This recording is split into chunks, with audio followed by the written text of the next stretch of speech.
Last but not least, we're going to induct one of the greatest Eagles of all time. We have a couple of Eagles in the audience tonight. Is Bill Bergey still here? One of the great linebackers in Eagles history. A couple of Brian's teammates are here tonight. The great offensive lineman, John Runyon. Talk about a punishing offensive lineman. And one of his teammates in the defensive backfield, Quentin Michael, is here. Quentin, thank you. Representing the Philadelphia Eagles, President Don Smolensky. Talking about great PR men, Derek Boyko has been doing a wonderful job for many, many years for the Eagles. And Dave Spadaro, terrific job, Dave, on radio and television, representing the Philadelphia Eagles. He was the Eagles' second-round pick in the 1996 NFL Draft. He made the all-rookie team. You know, you think of, in introducing this guy, some of the great Eagles over the years. I grew up, I know Ray Dinger, his hero is Tommy McDonald, number 25. For me, it was Chuck Bednarik, number 60, Concrete Charlie. Great, great players. So many great. How about 92 Reggie White? There's been so many great ones. Well, we have one tonight, ladies and gentlemen. 13 years, a safety for the Philadelphia Eagles. He is the all-time leader in interceptions for the Philadelphia Eagles. 6-time first-team All-Pro, 5-time Pro Bowler. He was the NFL Man of the Year in 2008. He won the Byron Whizzer White Award. His number is retired by the Eagles. It is one of only 9 in that lengthy history of Eagles football in Philadelphia to be retired. Ladies and gentlemen, from Clemson University, number 20, strong safety, Brian Dawkins. Welcome to the Sports Hall of Fame, Brian.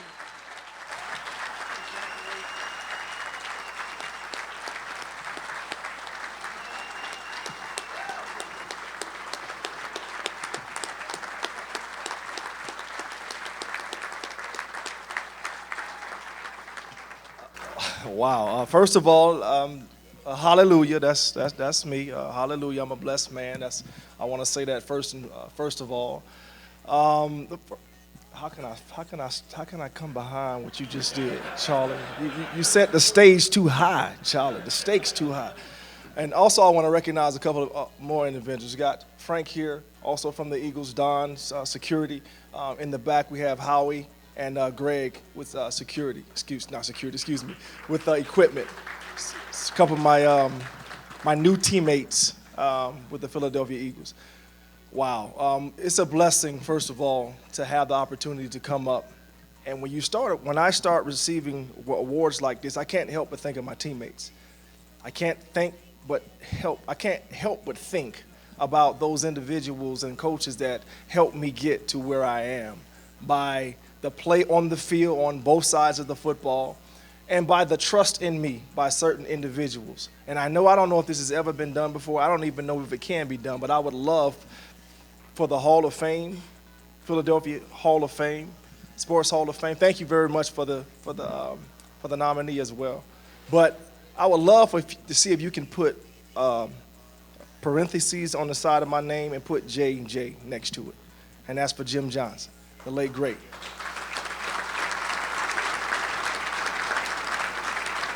And the reason why I say that, because I owe that man so much because of the trust that he had in me and the way that he utilized me. And I was once told by a couple of doctors that I have an unusual heartbeat, not rhythm-wise, but a strong heartbeat.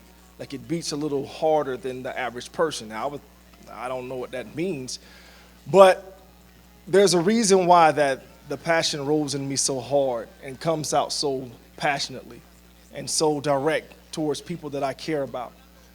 And a lot of it, I think, is because of that heart. Like I've always been told that you can't measure a person's heart. You can't measure what a person wants to do. And the reason why these individuals are up here getting introduced into the Hall of Fame is because of the passion that they played the game, coached the game with. But the Lord blessed me with some things. He did. I know he did. I'm thankful that he did. He gave me a desire, a fire that burns inside of me. And that fire I don't like to keep to myself. I don't. I like to share it. I like to share it with people that I talk to in the street. I like to share it with people. I like to see if I can help you bring out of you what's inside of you by something that I may say. Because I've been told in my prayer time that inspiration starts from inside. It's the word I-N. If I encourage you, that's inside courage. So if I say something or I do something that allow you to do something substantial in your life, achieve a great goal, I didn't do nothing. I just woke up what's inside of you. And that's how I felt about my teammates, every last one of them. If I can say something, even if I have to act a fool, if I have to act a fool to bring something out of them, they knew what I would do it. There's nothing I would not have done for my teammates. So when I start receiving awards like this, I can't help but think about those guys, every last one of them. And the times that we had, the good times and the bad. Because in those bad times propelled us to make a run that next year. Every time we had a bad year, or end of a year, we came together, pushed one another in order to make another run. And we made a run year after year after year after year. That's not a guarantee. But I did that because of that heart that I've been blessed with, that I like to share with people. But it's a blessing. It's a humbling thing as well, because when I first heard that I was getting introduced into the Hall of Fame here in Philadelphia, I began to think about those individuals that have been in here. We mentioned Wilt already. Now, Moses Malone just passed. God rest his soul. Charles Barkley. Some of the individuals that I've watched growing up, playing the game of basketball and other sports as well. And for the life of me, I can't remember a time that I ever said to myself when I was growing up, I want to be in somebody's Hall of Fame. I never said it. And they always say you need to set a goal and try to reach that goal. I never said to myself, I want to be in somebody's Hall of Fame.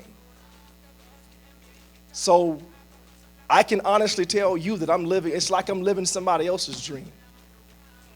Because I didn't dream this big. I didn't know that I would have the love of a city like Philadelphia. And that feeling would be mutual because I have the same affection for you guys. I didn't know that. But here I am, accepting an award, being introduced into another Hall of Fame, having the opportunity to be in the NFL Hall of Fame, Lord's willing.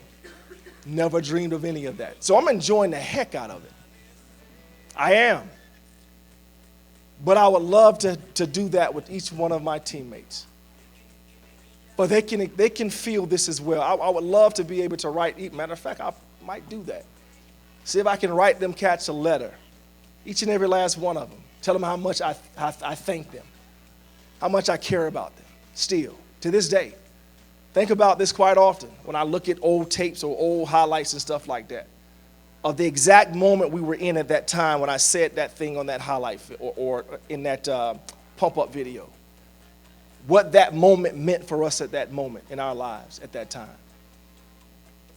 Because we carried one another, energy, passion. We helped one another out in tough times and good times. And we went out and played a brand of football that I'm very proud to say I'm a part of the Philadelphia Eagles. And now I'm blessed to be back working in the building that I love so much.